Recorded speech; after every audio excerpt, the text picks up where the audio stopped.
Donc pragmatique, Fingepel Lekipline, d'abord vous adhérez à ce que vous venez d'entendre sur cette lecture très, très objective de la ville, quoi. On ne peut pas savoir ce qu'est demain, faisons avec l'existant, ouvrons le système de la cité complètement. Qu'en dites-vous? Bon, d'abord on commence à connaître cet exercice et par hasard on est chaque fois assez à la fin. Je suis désolé pour vous, mais je n'ai pas fait l'ordre des tables.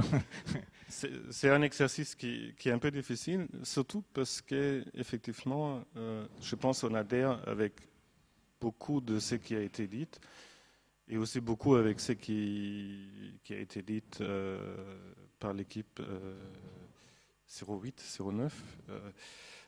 09 aujourd'hui.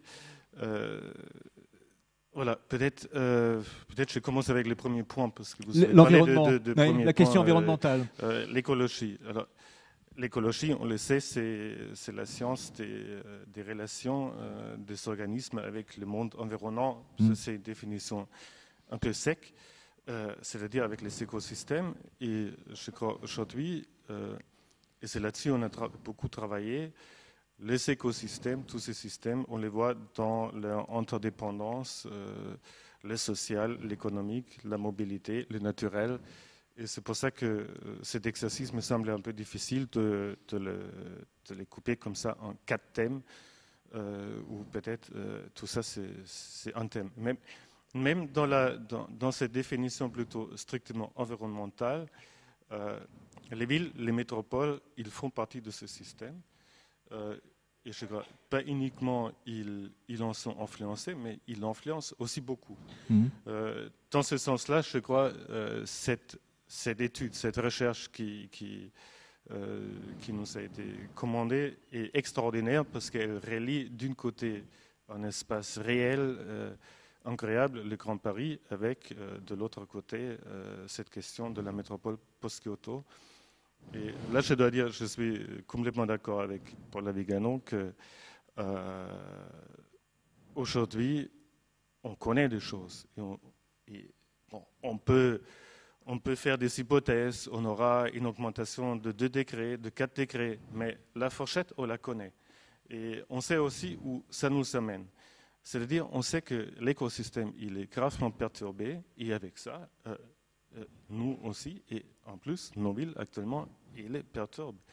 La question est donc comment, d'un côté, réduire l'impact, soi-disant l'empreinte écologique, je crois qu'on dit en France comme ça, sur l'environnement, et de l'autre côté, comment nous, on peut quand même, peut-être pas habiter dans une bulle, mais améliorer notre environnement direct. Et je crois qu'il y a une composante qui nous semble très importante dans la partie post-Kyoto, mais aussi peut-être dans cette étude qui commence déjà à rayonner, c'est que ces perturbations desquelles on parle, peut-être très bientôt, ils vont être les potentiels de perturbations locales, mais aussi internationales, peut-être même plus graves que le pétrole ou plus graves que l'économie ou autre chose. J'ai envie de vous poser, Fingepel, aussi, là, par rapport à ce que vous venez de dire, la question de l'urgence. Les experts du GIEC, les GIEC, ce sont des experts intergouvernementaux qui étudient les questions climatiques. Ils viennent de se réunir à Copenhague. Ils ont rendu un avis extraordinairement critique et inquiet. C'est-à-dire que les choses vont beaucoup, beaucoup, beaucoup plus vite qu'on avait imaginé. Beaucoup plus. Et même s'il faut, vous avez raison, Paola Vigano, faire des scénarios, tous les scénarios établis jusqu'ici sont tous dépassés par ce que viennent de prendre en compte les experts du GIEC. Ça va beaucoup plus vite. Quelle est donc, s'agissant de la ville et de la question de la ville, l'urgence? Et ne faut-il pas, sur des questions qui sont liées à la mobilité, c'est-à-dire au transport, mais à quel type de transport? La question de l'automobile, être non seulement plus radical, mais être beaucoup plus rapide dans la mise en œuvre. Et au fond, est-ce que la ville n'est pas aujourd'hui un territoire qui puisse servir de modèle comme type de réaction aux questions qui nous sont posées? Est-ce qu'il n'y a pas là une ambition aussi qui pourrait être l'ambition du modèle? Ce qu'ils font là, c'est pas mal, regardons de plus près et peut-être qu'on peut l'utiliser ailleurs. Bon, je crois que ces choses, ils sont connues. Je ne crois pas que c'était la réunion là qui nous a montré l'urgence. Je crois que l'urgence, elle est connue. Là, elle a été dite d'une façon plus officielle. Mais il y a beaucoup de rapports IPCC et d'autres qui convergent là-dessus. Et après, il y a des interprétations possibles, mais il reste aussi une fourchette. Urgence, oui, je ne sais pas si on peut répondre comme ça parce que d'abord, c'est très complexe. On a ici on est la 7e équipe. Je crois qu'on a encore 10 minutes parce que maintenant il faut faire un peu plus vite. On avait déjà des exercices de 3 minutes, de 10 minutes et 20 minutes. Je ne pense pas qu'on pourra, là, en quelques minutes, résumer ça. Mais je crois que c'est vrai qu'aujourd'hui, quand on pense à nos villes, les questions de l'énergie et de l'émission, par exemple, ils sont primordiaux, mais là, je ne dis pas quelque chose de nouveau, parce que ça a été dit déjà très souvent. Nous, on adhère au concept de faire la métropole sur la métropole, c'est-à-dire aussi de dire qu'il y a des limites. Est-ce que ces limites, est-ce que c'est un mur végétal ou un mur, ou est-ce que c'est juste des règles? C'est probablement beaucoup plus des règles, mais l'étalement, si on parle du Grand Paris, l'étalement du Grand Paris permet largement de... J'ai entendu tout à l'heure l'hypothèse de 13 millions de personnes. C'est au contraire. Si on sera 13 millions de personnes en 2030, je pense qu'il faudrait réduire la ville. Là, quand on parle d'urgence, là, dans ces cas-là, il faut réduire la ville.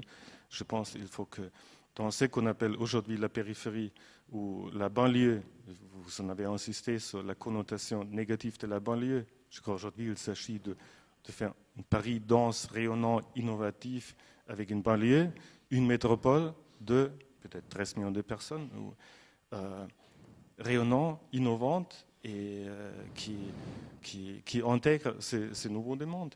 Et si c'est 13 millions de personnes, moi je pense qu'il faut créer des polarités, et c'est ce qu'on a proposé, des densifications qui sont des densifications urbaines, avec une densité beaucoup plus forte, qui sont reliées par des systèmes de mobilité, mais aussi des densités naturelles. Il y a dans cet espace du Grand Paris, il y a des trésors qui sont actuellement qui dorment, comme les grandes forêts royales, mais il y a aussi des grandes forêts qui sont inclus dans la métropole, mais qui sont négligés, qui ne sont pas visibles.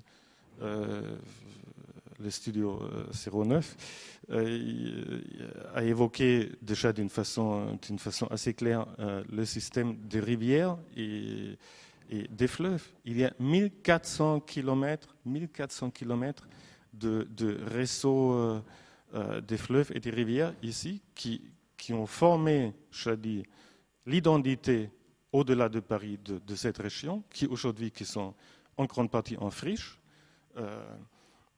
pour des questions d'inondation, mais aussi parce qu'il y avait l'industrie qui s'est retirée. Aujourd'hui, cette friche, cette fragilité serait une chance de réagir là, tout de suite, et de réintégrer ce système à l'intérieur de la métropole, et par exemple de mettre un réseau des territoires qui sont déconnectés. Et sur la question de... Je vous en prie, monsieur, mais je vous en prie. Oui, non, simplement pour réagir à votre question. La ville, la métropole comme modèle face à l'urgence, non, je ne dirais pas modèle, c'est l'acteur. C'est la métropole, c'est nains politiques et ces géants socio-économiques sont peut-être les acteurs adaptés à intervenir et donc ne pas seulement servir de modèle, d'exemple ou de modélisation. C'est à ce niveau-là, sur ce plan-là, que doivent intervenir les changements. Et il faut toute une pensée de traduction entre donc, le champ politique et le champ économique, le champ politique, donc très peu développé. Et les décisions se font toujours sur le plan national ou alors municipal. Et les métropoles sont cette espèce de magma, souvent très peu exprimé, informe un peu entre les deux. Alors, quelle est cette transformation possible? Nous, on a développé une pensée de l'informel, du mou au sens réactif, qui ne fonctionne pas par zonage, qui ne prend pas la société comme cette espèce comme on le prend encore trop souvent aujourd'hui, comme cette espèce de grand corps malade où il faut traiter tantôt un bras, tantôt une jambe parce qu'il boite, mais où il faut injecter peut-être quelque chose au genou pour traiter l'épaule droite. Des zones informelles aussi bien économiques. Nous parlons, un des sujets que vous évoquez, c'est donc l'économie. Mais sur ce point précis, si vous permettez, par rapport à ce que disait à l'instant Bernardo Secchi, que je trouvais intéressant, puisqu'au fond, on ne sait pas, il est difficile de discerner quel sera le monde de l'emploi demain. Référence décidément à l'enquête faite par l'université de Berkeley, où un homme de 38 ans aura déjà dans sa vie exercé entre 10 et 14 emplois différents. Faut-il, de votre point de vue, rapprocher le citoyen, l'habitant de la ville, du lieu de son emploi, ou faut-il, comme disait Bernardo Secchi, oublier cette question-là et faire en sorte que le territoire de la cité soit tellement ouvert qu'au fond, on se déplace n'importe où et n'importe comment et de façon différente dans cet enjeu-là? Bon, dans notre travail sur ces modèles avec des intensités de densification, il y a l'urbain, il y a de temps en temps aussi l'industriel, il y a la recherche. Mais je crois que ça, c'est une couche qui restera toujours. Il y aura toujours des grandes institutions, il y aura les lieux, il y aura des lieux de travail, il y a le travail physique, il y a les usines. Mais je crois que c'est qui se développe de plus en plus aussi. Et là, je suis peut-être, je vois bien le corps quand Bernardo Secchi il parle du corps, mais les réseaux, ça nous permet aussi d'être beaucoup plus indépendant de l'espace, des lieux de travail. Je travaille là où je suis, je travaille chez moi, ou je travaille en voyage, ou je suis nomade. Et par rapport à ça, on a développé dans nos modèles, parce que de temps en temps, on a fait aussi des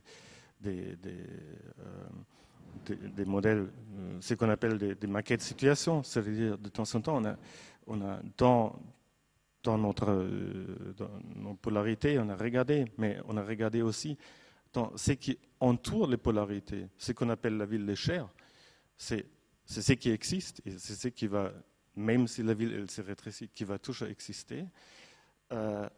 Comment les gens, par exemple, chez eux, ils peuvent faire quelque chose parce que soudainement, ils veulent faire autre chose, je crois.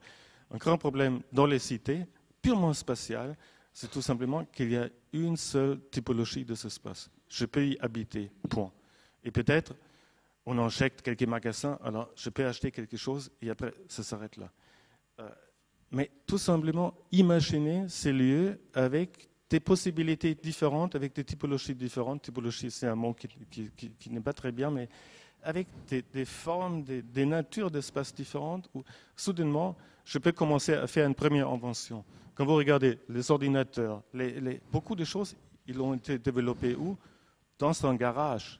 Un garage, il n'y a pas de fenêtres, il n'y a pas de chauffage. Un garage, je crois, ça a 10 mètres carrés ou 12 mètres carrés. C'est a priori un espace qui ne répond à aucune norme autre que garer une voiture. C'est-à-dire, c'est complètement interdit de construire un garage comme un lieu de travail. Mais souvent, c'est ces lieux-là qui sont les lieux où l'innovation informelle commence. Et on a beaucoup travaillé là-dessus. Vous avez bien fait parce qu'un certain Bill Gates et un certain Steve Jobs ne sont pas très éloignés du parcours que vous décrivez, où tout a commencé en effet dans un garage et on sait comment ça